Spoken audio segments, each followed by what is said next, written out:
How's it going, guys? John the Basic Expert. I wanted to make a quick video sort of highlighting something appending the stream yesterday, because as usual, when this concept of the place of homebrew, what's the place of Rule Zero, is it for edge cases? Can you just hack a game out from the beginning?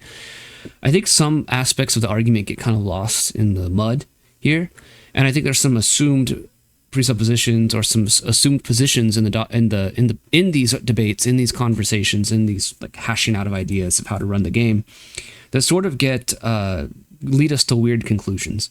And one of the arguments that I've noted from a lot of people in support of making arbitrarily TTRPGs are distinct from any other kind of game, and they try and do it all on the merit of TTRPG rules are deliberately incomplete in the sense that no book, not even Adventure Conquer King, which is a massive book, can cover every possible situation that could arise at your table. And thus, the win state of a TTRPG is practically non-existent in the same sense that like it is in a chess game or even in a war game from which TTRPGs arose from. And I think this is a sort of flawed position to take, because it's not that the win state is gone. I think that there's still win states in a TTRPG. It's just that those win states are a little bit more fluid. And I think it made me realize, I think it's the win states that change over time that should be manipulated and not necessarily the rules. And what do I mean by that? Well, again, the difference isn't that there's no win state. There's a lot of small win states, I would say, that sort of stack on top of each other and construct the narrative of the story. At least in the style of game that Ben Milton is talking about, which is a very much like a zero prep or low prep sandbox style game. There's lots of different win states that could happen. For example, the current win state in a game could be a combat encounter, overcoming the enemy, or a puzzle, a trap, to escape the enemy out of the dungeon and get to safety alive, with a treasure. It could be to survive a wilderness challenge, like crossing a river. It could be a negotiation with a nobleman or a band of bandits, right? Like a social encounter. All of these are potential win states, and the players themselves can set up their own win states in these sort of low to zero prep sandbox style games. They might say, my win state that I want to achieve is I want to have my own castle in that forest over there, and I'm going to work towards accomplishing that. I'm going to build a castle. I'm going to have vassals. I'm going to be a baron of this land. That's my win state. Or it could be, we want to know what's on the other side of that mountain. Right? We want to cross over it, explore it. No one's ever been there before. We just want to see what's there.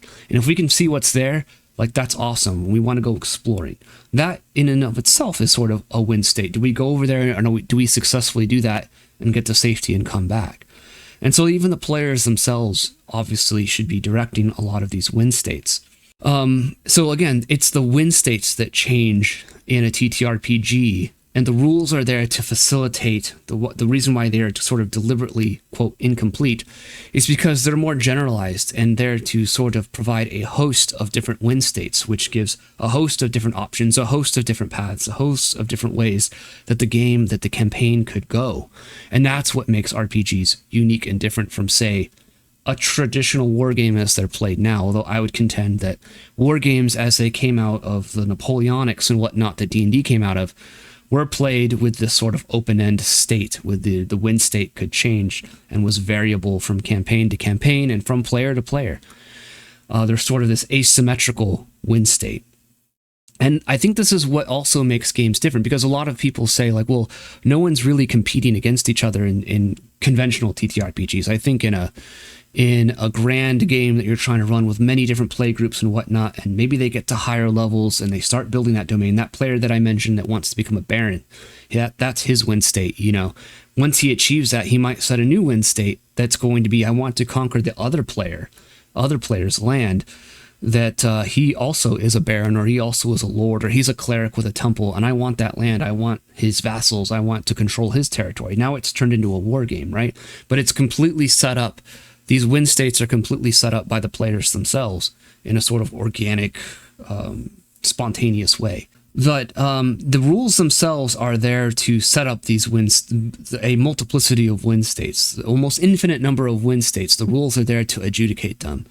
And I think that's the point I'm trying to make, is that it's not that TTRPGs are unique in the sense that they don't have win states, or that the win state is, well, everybody had fun. I mean, that's a part of it, but you shouldn't be doing this hobby if you're not having fun. If you're not having fun, this probably isn't the hobby for you. But the unique and attractive thing about the TTRPGs isn't that there's no win state, it's that there's a bunch of possible win states that you can construct as a referee or as a player.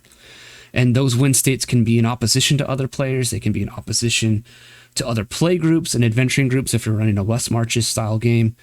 And that's what makes this game unique. That's what makes this hobby unique. It's what links it to the wargaming roots that it came from. And I think that rules need to be consistent in order to consistently adjudicate and apply these win states. And that's why I've often advocated that the best advice that you can give a new GM, a new game master, isn't to just rule zero right from the start. I don't think that's the best way to do it. I think that it's to master the rules. And once you understand the game and you understand what the spirit of the game is, so to speak, you can make rulings based off of the rules that are within the spirit of the game and aren't going to break the game. Because again, as I said on stream, we've all had those instances where we sort of make a ruling that we regret, right? As a referee, I've done this. I don't know how many times. I'm sure you've done this, where we go, man, that ruling I made, and I can't go back on it because it's so in part of the campaign now. And if I go back on it, it's removing something from the players. It's also not fair at this point because they're making choices and building off of this sort of ruling that I made that's broken the game, right? We've done this before. I think this shouldn't be controversial. Everyone's done this before. That affects the win state though, right? Like you're lamenting the fact that the win states are now become boring or they become too easy to achieve and it's not challenging the players, right? These win states are just too easy for the players to accomplish. And the players get bored because the win states are easy to do because you've broken the game with a ruling or a collection of rulings that have broken the game.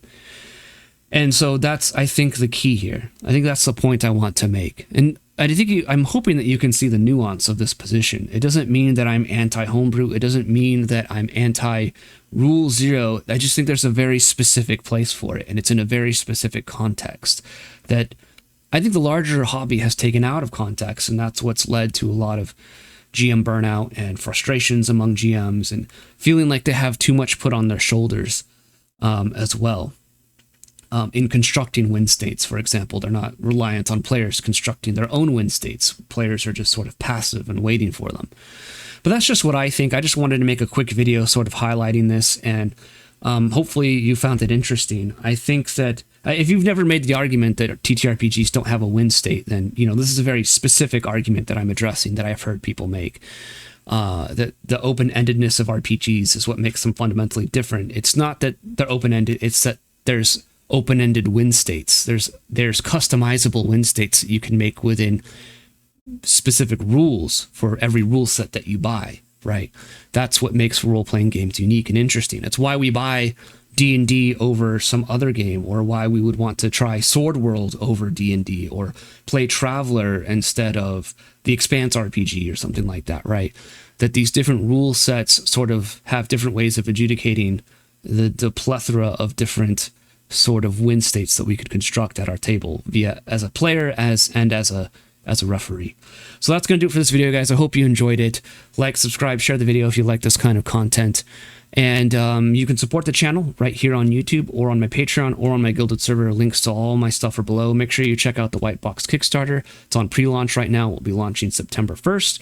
If you're interested in a sort of 0E plus chainmail using the alternative D20 combat system we've all come to know. If you're interested in a box set of that, my version of that, make sure you check out White Box. That's going to do it for this video, guys. Thank you for watching. I'll talk to you guys later. Peace out.